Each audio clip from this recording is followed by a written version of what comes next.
The smell of lemon cleaning solution mixed with old wood and velvet seats had become so familiar that Maya Chen barely noticed it anymore. She pushed her yellow cleaning cart down the narrow aisle of the Grandview concert hall, her rubber gloves squeaking slightly as she wiped down each armrest. It was nearly 11 at night, and the building was finally quiet after tonight's symphony performance. She could still hear the echoes of applause in her mind. Earlier that evening, while she'd been cleaning the lobby bathrooms, the orchestra had performed Tchaikovsky's Fifth Symphony. Even through the thick walls and closed doors, Maya had caught fragments of the melody. Each note had sent a sharp pain through her chest, like someone pressing on an old bruise that never quite healed. That was the thing about working in a concert hall when you used to dream of performing in one.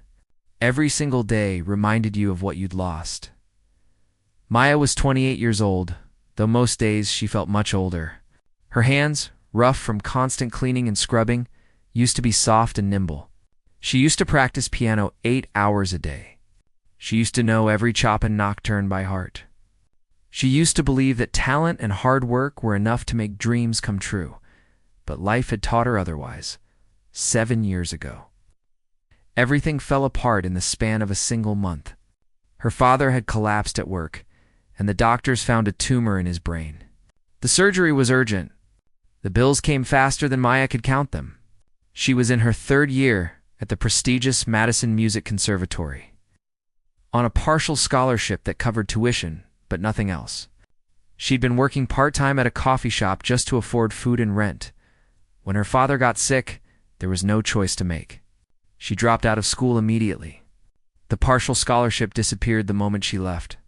She picked up every job she could find, working as a waitress, a dog walker, a grocery store clerk. She sent every dollar home to help with the mounting medical expenses her father survived. Thank God. But the treatment left him weak and unable to work. Her mother, who had never worked outside the home, took a job at a laundry service. Maya added a 2nd job, then a 3rd. The piano became a distant memory, something from another lifetime now. 3 years after her father's treatment ended, Maya was still working multiple jobs just to help her parents stay afloat. During the day, she worked at a printing shop. 3 evenings a week, she cleaned offices downtown, and 5 nights a week, including weekends, she cleaned the Grandview concert hall. She finished wiping down the seats in row M and moved her cart toward the stage. This was always the hardest part of her shift. Being this close to where the musicians performed, where the grand piano sat like a throne under the stage lights, made her heart ache in ways she couldn't quite explain to anyone. The piano was a Steinway Model D, the kind of instrument most pianists only dreamed of touching. Its black surface gleamed under the lights, perfect and untouchable. Maya knew she wasn't supposed to go near it. The stage was usually cleaned by the day shift supervisor, someone who'd been there for 15 years and knew how to handle expensive equipment. But tonight, like most nights, the supervisor had left early. He trusted Maya to finish up, and every night, she saved the stage for last because of what came after. She swept the stage carefully, mindful of every wire and cable. She polished the floor until it shone. She straightened the chairs where the orchestra members had sat. And finally, she allowed herself to look at the piano. Her hands trembled slightly as she pulled off her cleaning gloves. She knew what she was about to do was against the rules. She could get fired if anyone found out. But she'd been doing this for 6 months now. No one had ever caught her. Maya walked to the piano and gently lifted the lid that covered the keys. The black and white keys seemed to glow in the dim stage light. She sat down on the bench, her heart pounding. For a moment, she just sat there, her hands hovering over the keys, afraid to touch them. Then, slowly she pressed middle C. The note rang out pure and clear in the empty hall, echoing off the walls and ceiling. That single note brought tears to her eyes. She began to play. The music came from somewhere deep inside her, from a place she tried to keep locked away during her normal life. She played Chopin's Nocturne in E-flat major, one of the first serious pieces she'd ever learned. Her fingers remembered the patterns, the gentle rise and fall of the melody. Even though she hadn't played in years, at first, her playing was rusty. She hit wrong notes. Her timing was off. Her fingers stumbled over passages that used to flow effortlessly. But she kept going, and gradually something shifted. The muscle memory came back. Her hands began to move with more confidence. The music started to sound the way it was supposed to sound. Maya closed her eyes and let herself disappear into the piece. For these stolen moments, she wasn't a cleaning lady working 3 jobs. She wasn't the daughter who gave up her dreams to save her family. She was just a musician, alone with her instrument, speaking a language that needed no words. When she finished the nocturne, she didn't stop. She moved on to Beethoven's Moonlight Sonata, then to a Debussy prelude. Each piece was like visiting an old friend she hadn't seen in years. Some memories were painful, reminding her of recitals and competitions she'd won, of teachers who'd said she had real potential, of the future she'd imagined for herself. But other memories were pure and good. She remembered the first time she'd played piano, at age 6, and how the sound had filled her with wonder. She remembered her grandmother, who'd scraped together money to buy Maya's first keyboard. She remembered the feeling of getting lost in music so completely that hours passed like minutes as she played. Tears rolled down her cheeks, but she didn't wipe them away. This was her therapy, her church, her secret escape from a life that felt too small and too hard. For 1 hour each night, after everyone else had gone home, she could pretend that she was still the person she'd meant to be. The beautiful thing about playing in an empty concert hall was the acoustics. Every note carried perfectly, filling the space with sound. It was better than any practice room she'd ever used. Better than the beat-up upright piano in her old apartment that she'd had to sell when she needed rent money. This hour of secret practice was all she had left of her old life. She protected it fiercely. She never told anyone what she did.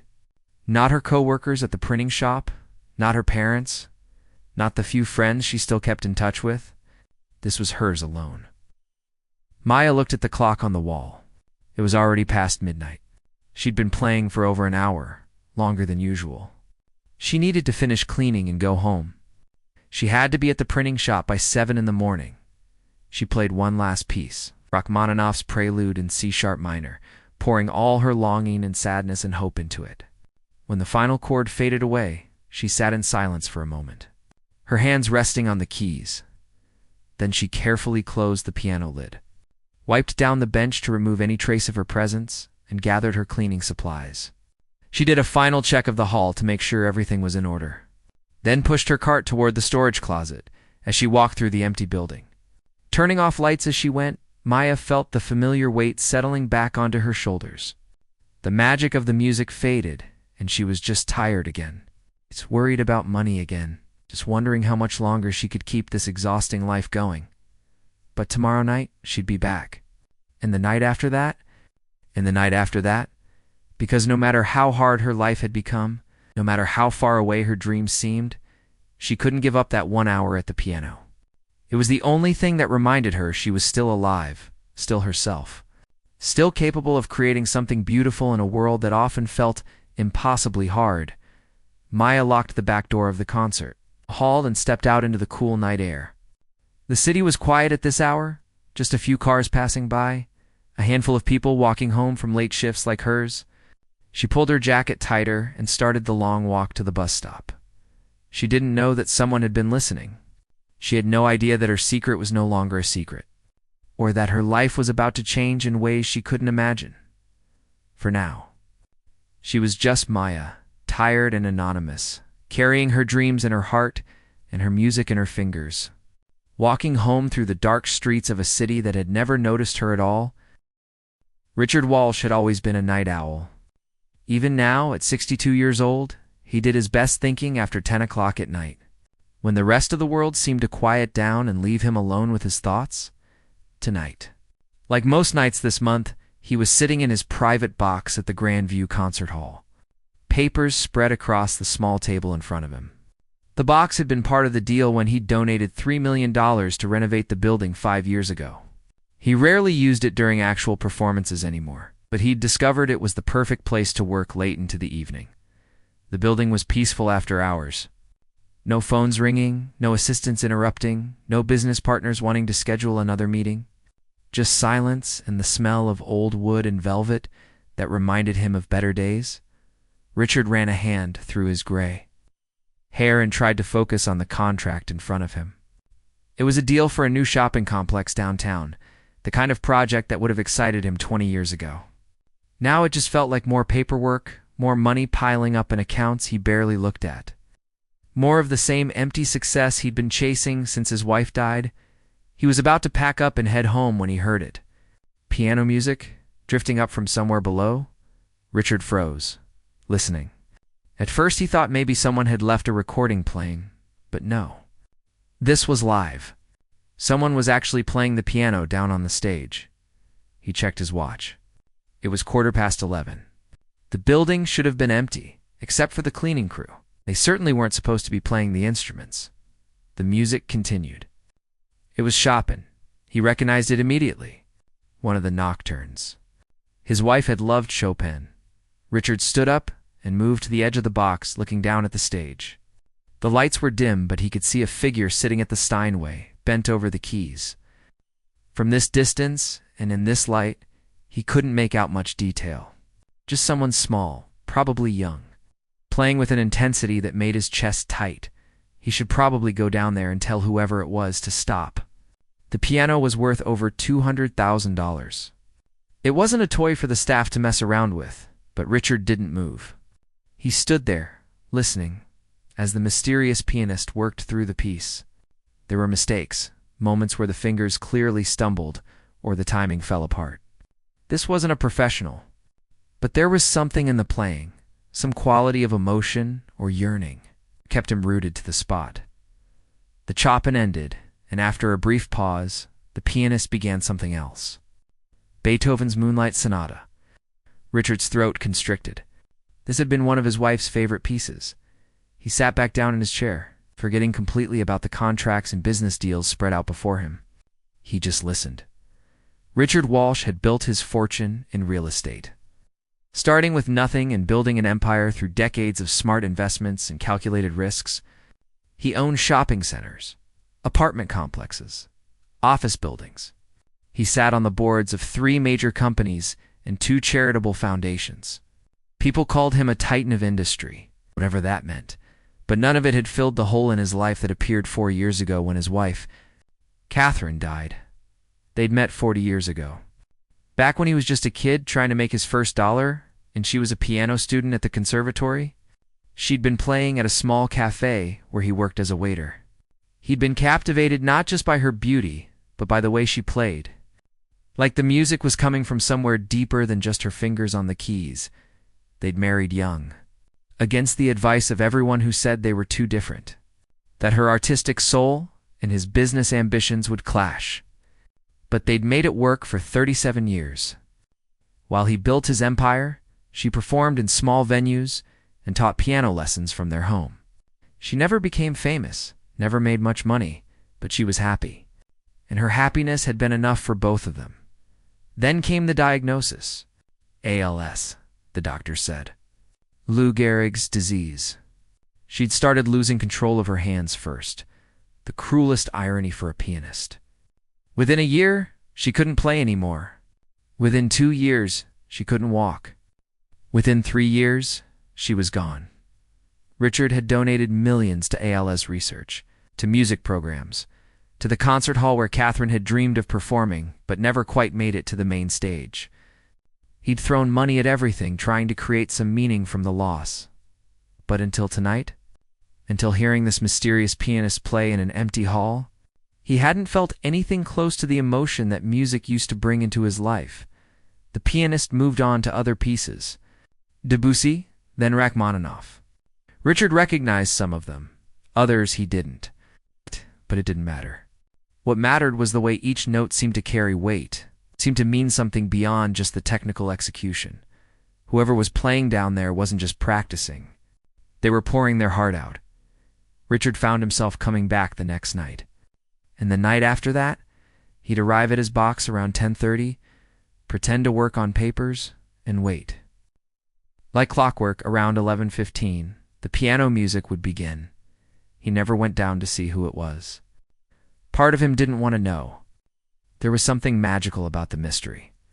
about sitting in the darkness and listening to this unknown musician play their heart out when they thought no one could hear. But after a week of listening, curiosity got the better of him.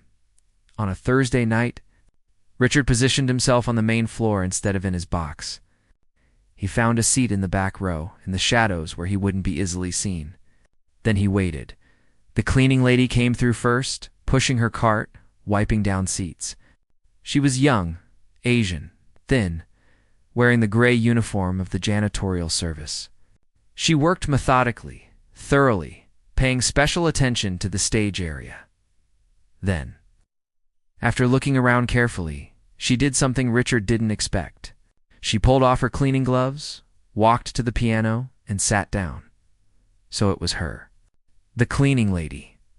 Richard watched as she opened the piano lid with almost reverent care, as if she were handling something sacred. She paused before beginning, her hands hovering over the keys like she was gathering courage. Then she started to play. And Richard understood why she'd hesitated. This wasn't casual playing. This was serious. This was someone who'd trained, who knew what they were doing, who had real talent. But if she had this much talent, why was she cleaning concert halls? Why wasn't she performing? Richard sat in the darkness and watched her play for nearly an hour. He saw the tears streaming down her face during certain pieces. He saw the way her whole body moved with the music. He saw the joy and pain mixed together in her expression. This was someone who needed to play the way other people needed to breathe. When she played Rachmaninoff's Prelude in C-sharp minor, Richard felt his own eyes filling with tears. It was the last piece Catherine had played before her hands stopped working. He remembered sitting beside her on the bench, watching her fingers struggle through it one final time, both of them crying because they knew it was goodbye. The cleaning lady finished and sat in silence for a moment. Then she carefully closed the piano, wiped everything down, gathered her supplies. Richard stayed hidden until she left and sat alone in the empty hall, thinking. He came back the next night. This time, he positioned himself where he could see her face more clearly. She looked exhausted, dark circles under her eyes, the kind of weariness that came from working too hard for too long. But when she played, all that tiredness disappeared. She became someone else entirely, someone alive and passionate and free. Richard began staying later every night. He told himself he was just appreciating the music, that it reminded him of Catherine, that it was nice to hear the piano being played with such feeling. But the truth was more complicated than that. Watching this young woman play reminded him that beauty and passion still existed in the world. It reminded him that not everyone had given up their dreams for money or success. It reminded him of what really mattered, something he'd forgotten during the 4 years of grief and empty business deals since Catherine died. After 3 weeks of listening, Richard made a decision. He couldn't just keep watching from the shadows. This woman, whoever she was, had a gift. And gifts like that shouldn't be wasted cleaning floors, no matter what circumstances had brought her to this place. On a quiet Tuesday night, after he'd listened to her play for 45 minutes, Richard stood up from his hiding spot in the back row. He walked down the center aisle toward the stage, his dress shoes making soft sounds on the carpet. The young woman was finishing a piece, completely lost in the music. She didn't hear him approaching. Richard reached the technical booth near the front of the house. He found the control panel and, taking a deep breath, flipped on the main stage lights. The woman at the piano jerked back from the keys as if she'd been shocked. She spun around on the bench, her eyes wide with terror. For a moment, they just stared at each other across the empty theater. Her, frozen on the piano bench in her gray cleaning uniform. Him, standing in the aisle in his expensive suit. Then Richard did something he hadn't done much in the past 4 years. He smiled, a genuine smile that reached his eyes. "Please," he said, his voice carrying easily in the perfect acoustics of the hall. "Don't stop on my account." Maya's heart felt like it had stopped beating. Now the sudden flood of light blinded her for a second, and when her eyes adjusted, she saw him standing in the aisle. A tall man in an expensive suit, gray hair, probably in his 60s, she recognized. Him immediately from the photos on the wall in the lobby. Richard Walsh, the millionaire who donated millions to renovate this building. One of the board members, one of the most important people connected to the concert hall, and she'd just been caught red-handed. Playing the $200,000 piano she had absolutely no permission to touch. "I'm so sorry," Maya stammered, jumping up from the bench so fast she almost knocked it over. Her hands were shaking. "I'm so sorry. I know I shouldn't have been playing. I know the rules. Please, I didn't damage anything, I swear. I was very careful." The words tumbled out in a rush, her voice high and panicked. This job paid better than her other 2 jobs. She couldn't afford to lose it. Her family was counting on the money she sent home every month.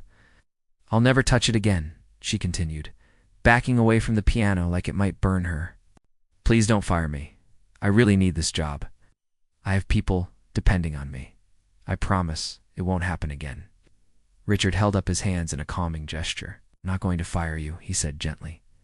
Maya stopped backing away, but she didn't relax. Her whole body was tense, ready to run or defend herself or beg for her job, whatever it took. "You're not?" she asked, her voice barely above a whisper. "No." He walked closer, moving slowly, like he was approaching a frightened animal. "I've been listening to you play for 3 weeks now." Maya's eyes widened. 3 weeks? He'd been listening for 3 weeks, and she'd never known? A hot flush of embarrassment washed over her. She'd been crying while she played. She'd been pouring out all her private feelings, thinking she was alone. And someone had been watching the whole time? "I didn't mean to spy," Richard said, seeming to read her thoughts. "The first night, I was working late in my box and heard the music. I came back the next night to listen again, and the night after that. I hope that doesn't make you uncomfortable." Maya didn't know what to say. She wrapped her arms around herself, suddenly aware of how she must look. Her gray cleaning uniform was wrinkled and stained from the night's work. Her hair was pulled back in a messy ponytail. She probably smelled like cleaning solution. And here was this wealthy, powerful man who'd been secretly listening to her bare her soul through music. "The thing is," Richard continued, stepping closer to the stage, "you're really good. Genuinely talented. I've heard a lot of pianists in my life, and you have something special." Maya felt tears pricking at her eyes again, but for a different reason now. When was the last time someone had complimented her playing? When was the last time anyone had recognized that she had any talent at all? "Thank you," she managed to say. "So I have to ask," Richard said, "why are you cleaning this building instead of performing on this stage?" And there it was. It's the question she'd been asking herself for 7 years. Maya looked down at her worn sneakers, at the dirty mop bucket sitting a few feet away. How could she explain her life to someone like him? Someone who probably never had to worry about medical bills or choosing between dreams and survival? "It's complicated," she said quietly. "I have time," Richard replied. He gestured to the front row of seats.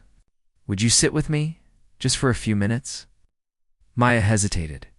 Every instinct told her to grab her cleaning supplies and run. But something in his voice, something kind and genuinely interested, made her stay. "Okay," she said, "but I really do need to finish cleaning and get home.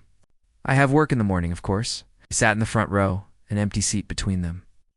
Maya kept her hands folded in her lap, picking at a loose thread on her uniform pants. She didn't look at him.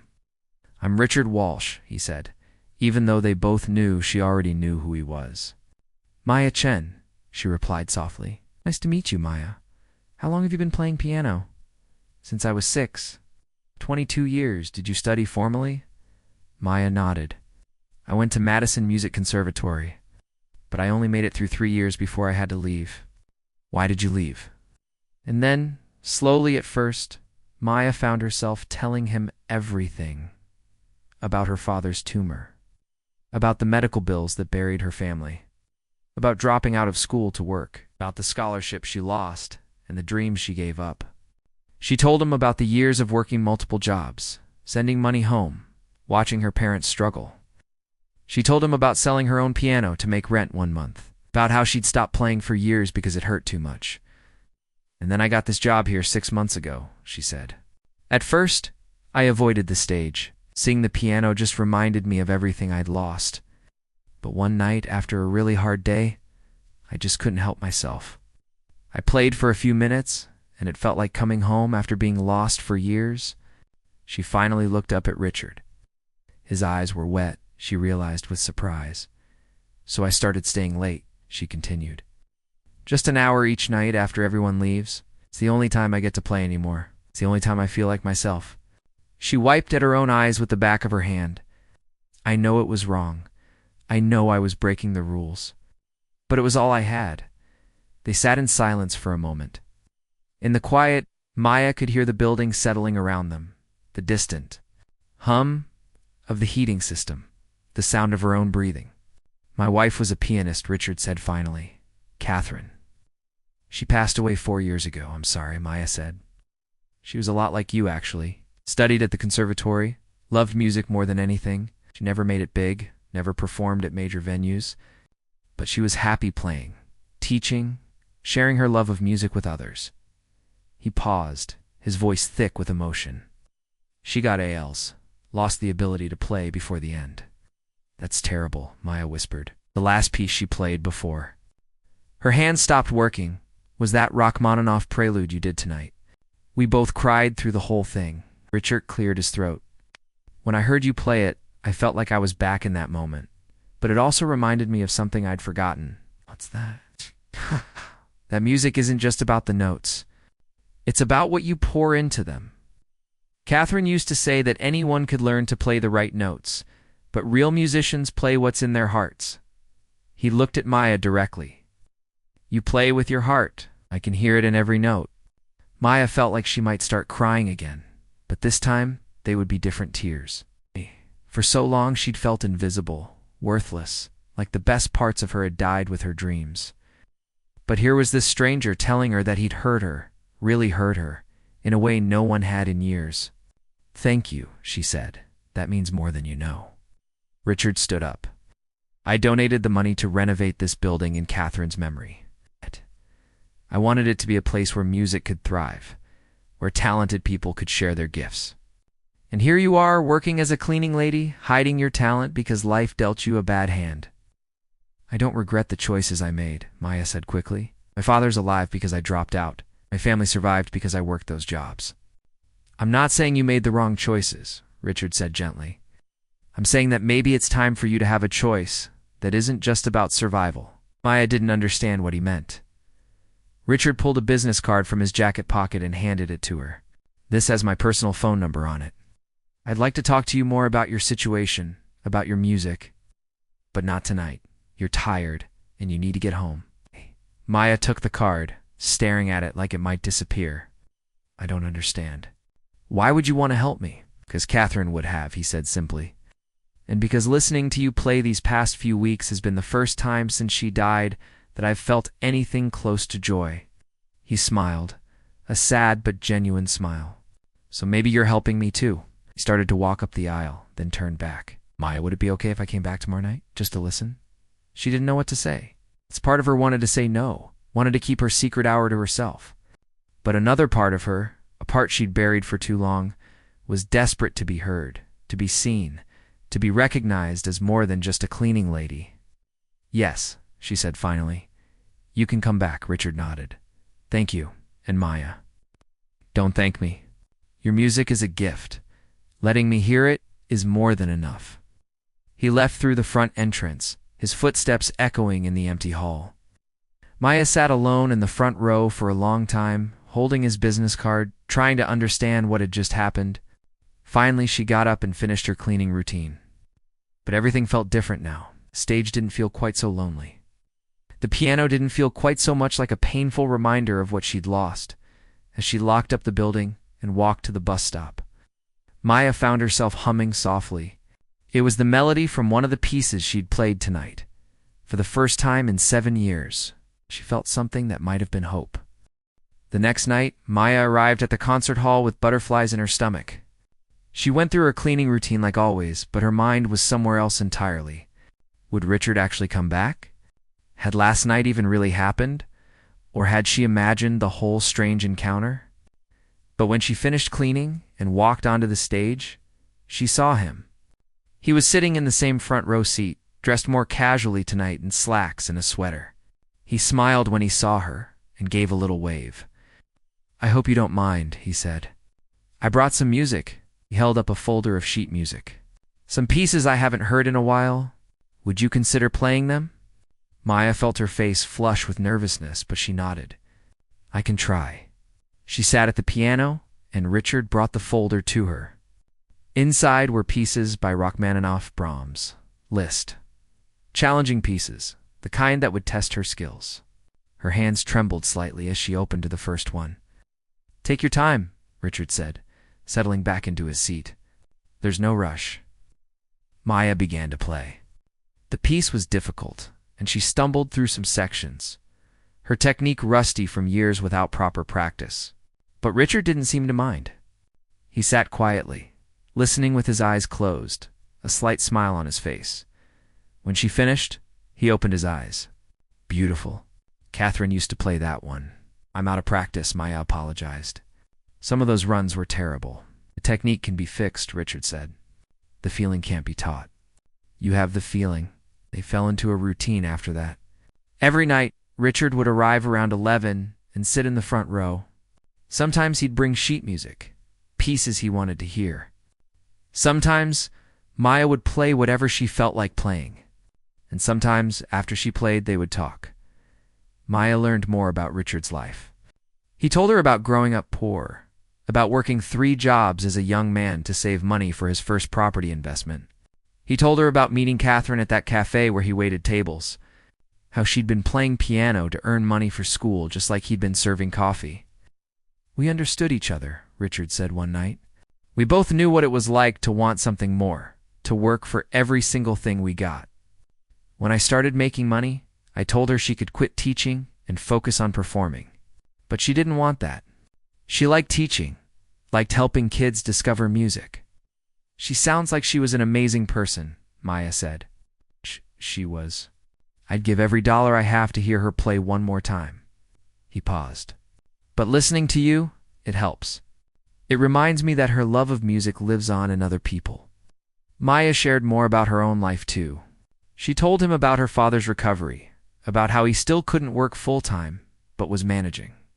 She told him about her mother working at the laundry service, about how proud they were of her, even though she felt like she'd failed them by dropping out of school. You didn't fail them, Richard said firmly. You saved your father's life. That's not failure. That's love. But Maya couldn't help feeling like she'd lost herself somewhere along the way. She was 28 years old, and what did she have to show for it? 3 low-paying jobs, an empty apartment. In dreams she'd locked away so long ago she'd almost forgotten what they felt like. During their conversations, Richard would sometimes close his eyes while she played, and Maya noticed tears on his cheeks. She understood that he was grieving, that her music somehow connected him to memories of his wife. She felt honored to give him that gift, even as it broke her heart that he'd lost someone he loved so much. After 2 weeks of these nightly sessions, Richard's visits became the highlight of Maya's day. She found herself playing better, pushing herself harder, trying pieces she'd been afraid to attempt.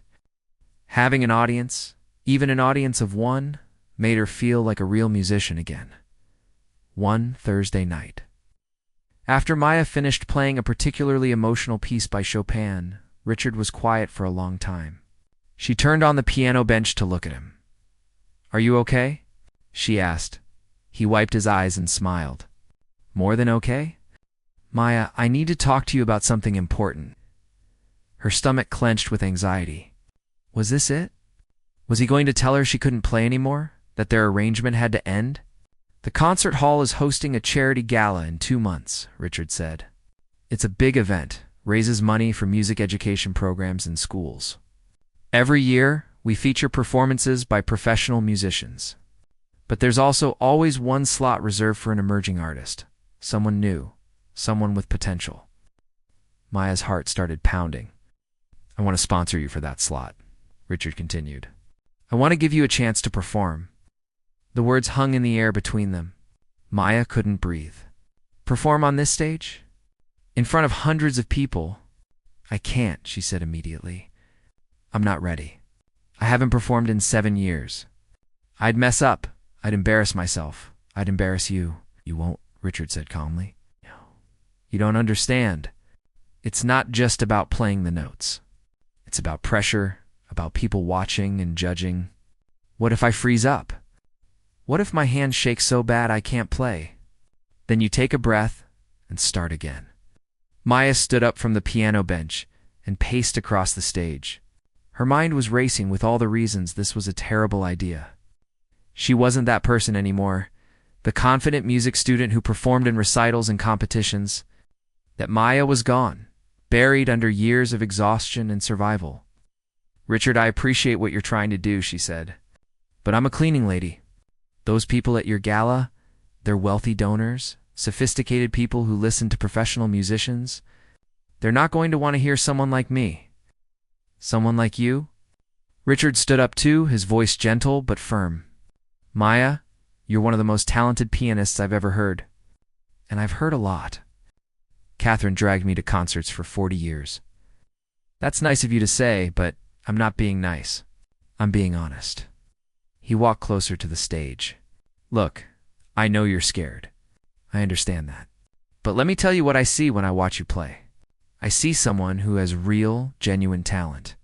I see someone who makes music that moves people, that makes them feel something. That's rare, Maya. That's precious." Tears welled up in Maya's eyes. "What if I fail? What if you succeed?" She shook her head. "I can't afford to hope for things like that anymore. Hope is expensive. Every time I've let myself hope for something, life has knocked me down." Richard was quiet for a moment, then he said, "Catherine used to tell me something when I was being particularly stubborn about a business deal. She'd say, 'Richard, you're so busy protecting yourself from failure that you're guaranteeing you'll never succeed.' Took me years to understand what she meant." Maya wiped her eyes. "It's not just about me. I have responsibilities. I work 3 jobs. I send money home to my parents. If I spend time preparing for this performance, that's time I'm not working, money I'm not earning." "I'll pay you," Richard said simply. "What?" "For the 2 months of preparation, I'll pay you what you'd make at all 3 jobs combined. You can focus entirely on getting ready for the performance." He named a figure that made Maya's eyes widen.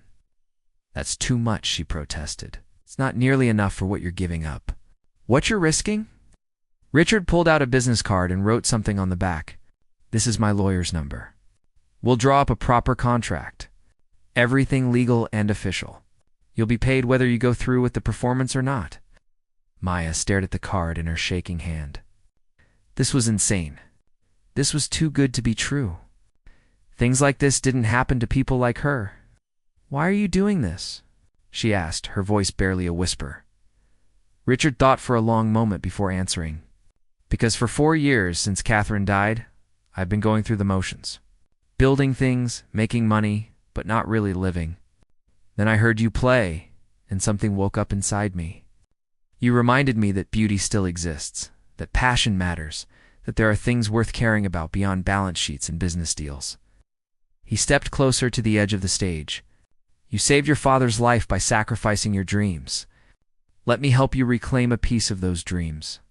Not because you owe me anything, but because Catherine would have wanted this. Because talent like yours shouldn't be hidden away in an empty concert hall at midnight." Maya felt like she was standing at the edge of a cliff. One step forward, and everything would change. She could stay safe, keep her 3 jobs, keep her small, predictable life. Or she could jump and see if she could fly. I'm terrified," she admitted.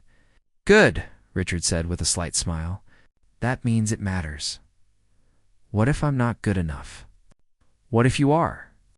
Maya looked at the piano, at the instrument that had been her voice, her therapy, her secret escape. Could she really stand on this stage in front of hundreds of people and bare her soul the way she did when she thought no one was listening? She thought about her grandmother, who had bought her that first keyboard. She thought about all the hours she'd practiced as a child, all the dreams she'd once carried. She thought about the young woman she used to be, before life got hard.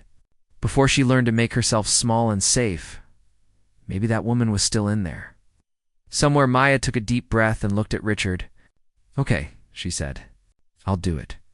Richard's face broke into the biggest smile she'd seen from him. "Really? I mean, I'm probably going to have a panic attack every single day until the performance, but yes, I'll do." The next 2 months passed in a blur that Maya could barely believe was her life. True to his word, Richard arranged everything. He paid off her 3 jobs so she could focus entirely on preparation. He hired Professor Helen Shao, one of the most respected piano teachers in the city, someone who trained concert pianists and competition winners. And he gave Maya unlimited access to the concert hall for practice. The first lesson with Professor Zhao was humbling. The woman was in her 70s, tiny and elegant, with sharp eyes that missed nothing. She listened to Maya play for 10 minutes, then stopped her. "You have natural talent and good musicality," Professor Zhao said, "but your technique has weaknesses. We have 2 months to fix years of neglect. It will be hard work." And it was. Professor Zhao was demanding, making Maya repeat passages over and over until her hands ached. She corrected Maya's posture, her hand position, the way she used the pedals. She pushed Maya to play pieces faster than felt comfortable, then slower than seemed necessary, teaching her control. Richard attended every lesson, sitting quietly in the audience, offering encouragement during breaks. Sometimes Professor Zhao would lecture him too. "Stop smiling at her like a proud grandfather," she'd snap. "She needs honest feedback, not applause for mediocrity." But despite her harsh words, Maya could tell Professor Zhao was invested. The old woman stayed late, added extra sessions, brought Maya recordings to study. She was turning Maya back into the pianist she'd once been, only better. Maya practiced 6 hours a day, sometimes more.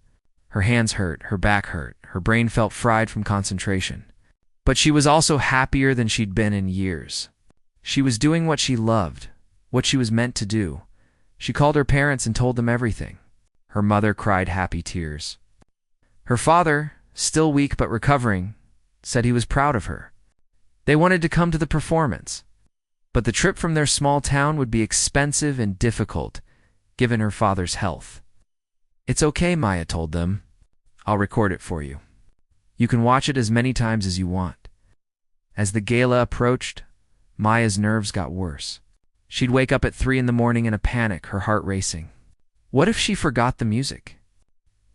What if her hands froze? What if people laughed at her? Richard noticed her anxiety and took her out for coffee one afternoon, a week before the performance. "Talk to me," he said. "What's the worst thing that could happen?" Maya stirred her coffee nervously. "I could mess up completely. Hit wrong notes. Forget entire sections. Humiliate myself in front of hundreds of people, okay? And if that happens, I'd be mortified. You'd regret giving me this chance. Professor Zhao would be disappointed. Everyone would think I was a joke." Richard leaned back in his chair. "Catherine bombed a performance once. Did I ever tell you that?" Maya looked up surprised. No, she was 23, playing in a competition she'd been preparing for all year. She got nervous, started too fast, then panicked, and lost her place in the music. She had to stop and start over. He smiled at the memory. She came off stage in tears, certain her career was over. What happened? One of the judges came backstage and told her that he admired her courage for starting over instead of running off. He said that mistakes show you're human, and recovery shows you're strong. She didn't win the competition, but she learned something more valuable. She learned that perfection isn't the point. Then what is the point? Richard looked at her seriously. Connection. Making people feel something. That's what real music does. And you do that, Maya, even when you make mistakes. The night of the gala arrived. Maya stood backstage in a beautiful black dress that Richard had insisted on buying her. It was simple but elegant, and when she'd looked at herself in the mirror, she barely recognized the woman staring back. She looked like a real pianist, not a cleaning lady playing in secret. The concert hall was packed. Through the gap in the curtain, Maya could see hundreds of people in expensive clothes, chatting and laughing, holding glasses of champagne. These were doctors, lawyers, business owners, the kind of people who attended the symphony regularly and knew good music from bad. Her hands were shaking so badly she had to sit down. Professor Zhao found her in the green room, looking pale and terrified. "Breathe," the old woman commanded. "In through your nose, out through your mouth." Maya tried, but her breath came in short gasps. "Listen to me," Professor Zhao said, gripping Maya's shoulders. I have trained dozens of pianists. Some were more technically perfect than you, but very few had what you have. You play with your whole heart. That matters more than perfect technique. What if I can't do it? Then you can't. But you'll regret not trying for the rest of your life. Professor Zhao's stern expression softened slightly. I have watched you work harder than anyone I've taught in years. You've earned this moment. Now go take it. Richard appeared at the door. They're ready for you. Maya stood up on shaky legs. She followed Richard toward the stage entrance, her heart pounding so loud she could barely hear the announcer's voice introducing her. Our final performer this evening is a special guest, an emerging artist sponsored by Richard Walsh. Please welcome Maya Chen. The applause sounded distant, like it was happening underwater.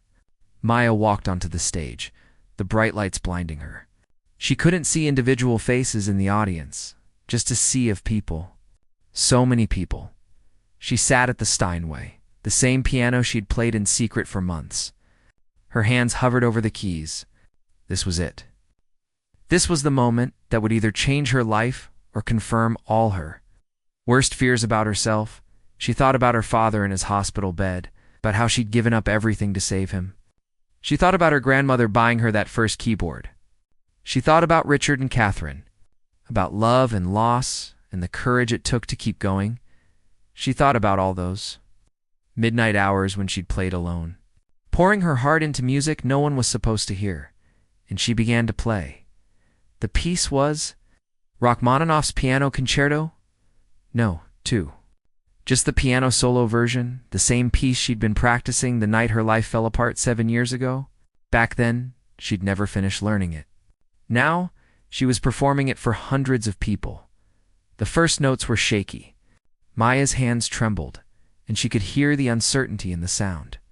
But then something shifted. She stopped thinking about the audience, stopped worrying about mistakes. She just played. The music flowed through her fingers like water, like breathing, like something she'd been born to do. She let herself feel every note, every phrase. She played her sadness, her hope, her fear, her dreams. She played for her father, for her family, for the girl she used to be and the woman she was becoming. She played for Richard, sitting somewhere in the audience, grieving his wife, but learning to live again. She played for Catherine, a woman she'd never met but felt connected to through music and sacrifice and love. Tears streamed down Maya's face, but she didn't care. Her hands knew what to do. The music knew where to go when she played the final powerful chord. The sound echoed through the perfect acoustics of the hall. Then there was silence. Complete, absolute silence. Maya's heart sank. She'd failed. They'd hated it. Then the applause started. It began as a few scattered claps, then grew into a wave of sound that filled the entire concert hall. People were standing up. The applause got louder, mixed with cheers and shouts of appreciation. Maya stood and bowed, tears still running down her face. Through the blur, she could see Richard in the front row, standing and clapping, his face wet with tears too. Professor Zhao was beside him, actually smiling, nodding her approval.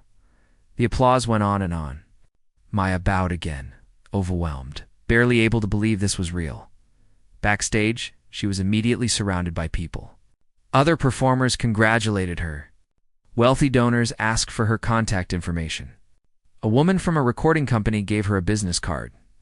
A man who ran a music conservatory asked if she'd be interested in teaching, but Maya just looked for Richard. She found him waiting at the edge of the crowd, letting everyone else have their moment with her. When she finally reached him, he pulled her into a hug. "You are magnificent," he said. "Catherine would have loved your playing." "Thank you," Maya whispered. "For everything. For listening. For believing in me. For giving me this chance."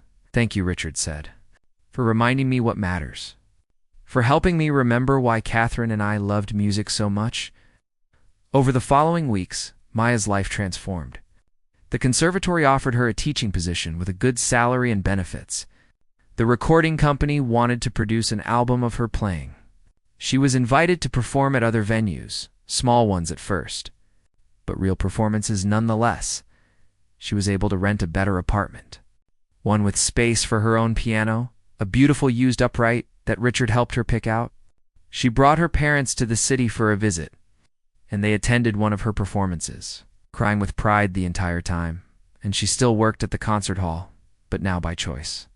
She cleaned the building once a week, not because she needed the money, but because it reminded her of where she'd come from. It kept her humble, kept her grateful. Richard became a permanent fixture in her life, a mentor and friend who attended her performances and offered advice when she needed it.